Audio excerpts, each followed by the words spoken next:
Баршаңызға қайырлы күн. Мен сіздерге бүгін чечевицадан лапша жасап көрсететін боламын. Үй жағдайында қайталап көріңіздер. Ең алдымен окорочканы өзімізге ыңғайлы етіп кесіп аламыз. Және де дәміне қарай міндетті түрде тұз салып және де бұрышын саламыз. Егер де біз бұны ештеңе салмастан суымызға салатын болсақ, онда бізде тағамымыз ешқандай дәмі болмай қалады. Сол үшін міндетті түрде ең алдымен осылай маринадтау керек кішкене. Және де чесногымызды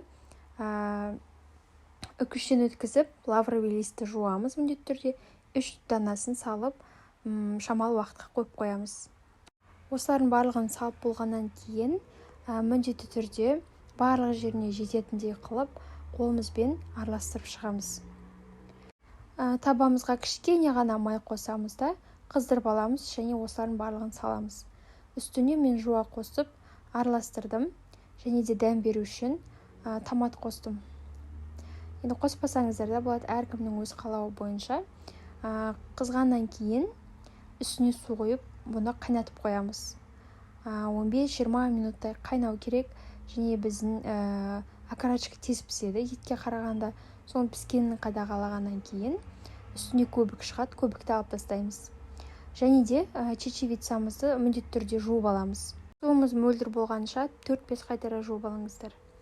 Және біздің суымыз қайнады. Қайнағаннан кейін жаңа айттым ғой, үстінде көбігін алып тастадық деп. Үстіне картопымызды саламыз. Мен 3 картоп салдым. Әркім өз қалауынша. Біздің тамағымыз қою болу үшін мен картопты көбірек салдым. Және үстіне жаңағы чечевицамызды саламыз. Қайнағанға дейін, піскенге дейін қойып қоямыз. Астын жай отта. Бізде осындай дәмді үй жағдайындағы лапша піседі. Баршаңызға ас болсын.